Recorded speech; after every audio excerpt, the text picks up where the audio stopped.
السلام علیکم ناظرین، آج ہم دور حاضر کے جدید ڈاکے پہ پروگرام کر رہے ہیں۔ آپ سے ریکویسٹ ہے آپ یہ ہمارا پروگرام مکمل دیکھیں، کیونکہ ہمارا ہر پروگرام بامقصد ہوتا ہے۔ آج انفارمیشن ٹیکنالوجی بہت تیزی کے ساتھ روزگار پیدا کر رہی ہے۔ انفارمیشن کا جو آپ کا سیٹ اپ ہوتا ہے، اس میں ناظرین کے لیے دوسروں سے بہتر اور نئے آئیڈیاز کے ساتھ پروگرام تیار کر کے میڈیا پہ پیش کیے جاتے ہیں، تاکہ ناظرین کی توجہ حاصل کی جا سکے اور اپنے چینل کو کامیاب بنایا جا سکے۔ نئی چیزیں میڈیا پہ پیش کرنے کے لیے انسان سوچ و بچار کرتے ہیں۔ آپ کی ذہانت اور آئیڈیاز کو چلانے کے لیے منظم گروپ جدید ٹیکنالوجی کے ساتھ آپ کے پیچھے پڑے ہوتے ہیں۔ آپ کے سوچے ہوئے یا لکھے ہوئے مکالمے جو کہ پر اثر ہوتے ہیں، آپ میڈیا پہ دوسرے لوگوں کی زبانوں سے ادا ہوتے سنتے ہیں۔ آج ہمارے پہلے مہمان ایک ریٹائرڈ بزرگ ہیں، جو کہ ہمیں اپنی زندگی کے تجربات اور انفارمیشن ڈاکے کے متعلق بتائیں گے، اور دوسرے ہمارے مہمان ایک دکاندار ہیں، جہاں پہ محلے کے مختلف لوگ آ کر اپنا فارغ وقت گزارتے ہیں، اور تیسرے ہمارے مہمان ایک صحافی ہیں۔ یہ بھی انفارمیشن چرانے کے متعلق بتائیں گے۔ تو سب سے پہلے میں دعوت دیتا ہوں ریٹائرڈ آفیسر صاحب کو کہ وہ انفارمیشن چرانے کے متعلق بتائیں۔ السلام علیکم ناظرین، دیکھیں، جو انسانوں کو خدا نے صلاحیت دی ہوتی ہے یا انسان نے زمانے میں دھکے کھا کر حاصل کی ہوتی ہے، انسان کو ایک معاشرتی حیوان بھی کہتے ہیں۔ جو کچھ انسان معاشرے میں دیکھتا ہے، وہی کچھ محفلوں میں بیان کرتا ہے۔ محفلوں میں لوگ جب بحث کر رہے ہوتے ہیں تو بعض اوقات وہ باتیں بیان کر دیتے ہیں جو کہ بائی چانس ان کے ذہن میں آ جاتی ہیں، جو کہ انسان کی خواہش پہ شاید اس کے ذہن میں نہ آئیں۔ کچھ لوگ ان قیمتی باتوں یا خبروں کی تلاش میں ہوتے ہیں جو لوگ لاپرواہی میں بیان کر دیتے ہیں، اور بعض دفعہ ان باتوں کی وجہ سے لوگوں کی زندگی میں مسائل بھی آ جاتے ہیں۔ ان دیکھے دوست اور دشمن بھی پیدا ہو جاتے ہیں، اور بعض ٹوٹ قسم کے لوگ اپنی دہاڑی کے لیے ان کی زندگی میں مسائل بنانے کی کوشش کرتے ہیں۔ جس طرح نہ ظلم کرنے والے اور نہ ظلم سہنے والے کو پتہ نہیں ہوتا، اس کا نمونہ پیش کر رہے ہوتے ہیں۔ شکریہ ناظرین، ریٹائرڈ آفیسر صاحب نے بہت اچھی گفتگو کی ہے۔ اب میں اپنے دوسرے مہمان جو کہ دکاندار ہیں، ان کو دعوت دیتا ہوں کہ وہ ہمیں انفارمیشن چرانے کے متعلق بتائیں۔ السلام علیکم ناظرین، دیکھیں جی، جب دیہات میں ڈیرے نہ ہونے کے برابر ہیں اور منظم طریقے سے ڈیروں کا صفایا کیا گیا ہے، اس لیے لوگ مختلف دکانوں پہ بیٹھ کر اپنے دل کی بڑاس نکال لیتے ہیں۔ ان کی بڑاس ان کے لیے کیا لے کر آتی ہے، یہ بات کی بات ہے، کیونکہ اس وقت انفارمیشن میڈیا پہ بر وقت پہنچانے اور انفارمیشن کی بنیاد پہ بلیک میلنگ کی بھی کوشش کی جاتی ہے۔ اچھے برے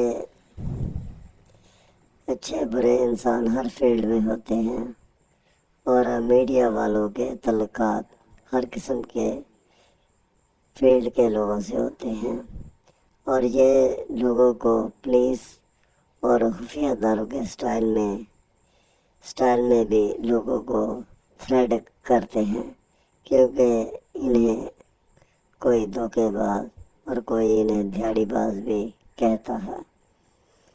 جس بندے کو یہ دھمکا رہے ہوتے ہیں، اگر وہ بھی تعلقات والا ہو تو یہ خاموشی کے ساتھ چھو منتر ہو جاتے ہیں۔ انفارمیشن چرانا بہت بڑا جرم ہے، پبلک اس سے واقف نہیں ہے۔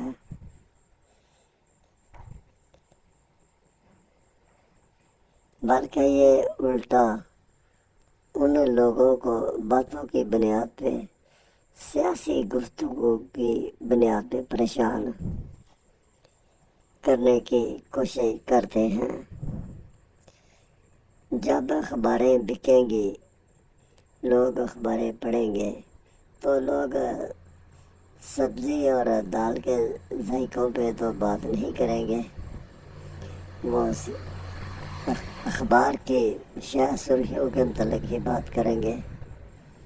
اور بعض دفعہ بلا وجہ لوگ ساری زندگی اداروں کی کسٹڈی میں رہتے ہیں، نہ مرنے والے کو پتہ ہوگا اور نہ مارنے والے کو پتہ ہوگا کا نمونہ پیش کر رہے ہوتے ہیں۔ بعض دفعہ انفارمیشن کی بنیاد پہ مجرم پکڑے بھی جاتے ہیں۔ میڈیا مسلسل بریکنگ نیوز دے کر لوگوں کے لیے یہ خبریں گفتگو کا بہانہ بن جاتی ہیں، اور اداروں کو رائے جاننے کا موقع ملتا ہے، اور بعض دفعہ انفارمیشن کو چوری ڈاکے کے لیے بھی استعمال کیا جاتا ہے۔ لہذا لوگوں کو چاہیے کہ بات کو ناپ تول کر کیا کریں۔ شکریہ۔ ناظرین، انفارمیشن کی چوری تو بہت خطرناک کام ہے۔ دکاندار صاحب نے تو مجھے حیران کر دیا ہے۔ دیکھتے ہیں اب صحافی صاحب ہمارے ساتھ کیا سلوک کرتے ہیں۔ تو جی صحافی صاحب، السلام علیکم۔ دیکھیں، صحافت کوئی معمولی کام تو نہیں۔ معاشرے کی اچھائی برائی کو سکرین پہ پیش کر دینا۔ لکھاری حضرات اکثر یہ محسوس کریں گے کہ ان کا ذہن کوئی پڑھ رہا ہے، جیسے ان کی سوچ بھی آزاد نہیں، کوئی سوچ بھی پڑھ رہا ہے۔ شعور لاشعور میں بحث بھی ہو رہی ہوتی ہے، اور جیسے کوئی اس سے ہم کلام بھی ہوتا ہے۔ محترم شاہ حسین صاحب بھی اپنے شعر میں کسی کے ہم کلام ہونے کا ذکر کرتے ہیں کہ چرخہ بولے سائیں سائیں بید دلاں دے جانے تو۔ جب چرخہ چلتا ہے تو مسلسل ایک لے پیدا ہوتی ہے۔ چرخے کی اس گونج میں شاہ حسین صاحب کو آوازیں آتی ہیں، اور کوئی شیطانی مخلوق ان کو غرور کی طرف لے کر جانا چاہتی ہے، اور کہتی ہے شاہ حسین تو دلوں کے بید بھی جانتا ہے، اور انہیں غرور کی طرف لے کر جانا چاہتی ہے کہ تو دوسروں کی نسبت بہت اعلیٰ ہے۔ تو شاہ حسین صاحب شیطان کے اس وار سے بچ جاتے ہیں اور کہتے ہیں، کہے شاہ حسین نہ مانا، کہے شاہ حسین نہ مانا، میں نہیں سب جانے تو وہ جواب میں کہتے ہیں کہ میں معمولی بندہ ہوں، میں نہیں جانتا، اور لاشعور کو کہتے ہیں کہ تو ہی جانتا ہے، اور تکبر اور شرک سے بچ جاتے ہیں اور خدا کی رحمت سے عاجزی کا راستہ اختیار کرتے ہیں، جبکہ حاسد لوگ اپنی خواہشوں کے لیے شیطانی راستہ جادو کا اختیار کرتے ہیں اور دوسروں کی عزت کم کرنے کی کوشش کرتے ہیں۔ شاہ حسین صاحب اس بات کو مزید اس طرح بھی آگے بیان کرتے ہیں: بلبل کے میں رستے لبے، لب لب رستے بلے، کالے ہرنا چر گیا تو شاہ حسین دے بنے۔ شکریہ۔ ناظرین، صحافی صاحب نے جو ساؤنڈ کے ذریعے انسانی سوچ کو نشر کرنے کا ذکر کیا ہے، یہ یوٹیوب پہ آپ مائنڈ ٹو مائنڈ ٹاک لکھیں تو اس کے متعلق انفارمیشن موجود ہے۔ ساؤنڈ کے ذریعے سوچ نشر ہونے کا ذکر ہے، یا تو یہ کوئی میڈیسن لوگوں کو کھلائی جاتی ہے جس کی وجہ سے ساؤنڈ کے ذریعے وہ دوسروں کی سوچ سنتے ہیں، اور اس ٹیکنالوجی کی وجہ سے وہ دوسروں کے ارادوں سے باخبر رہتے ہیں۔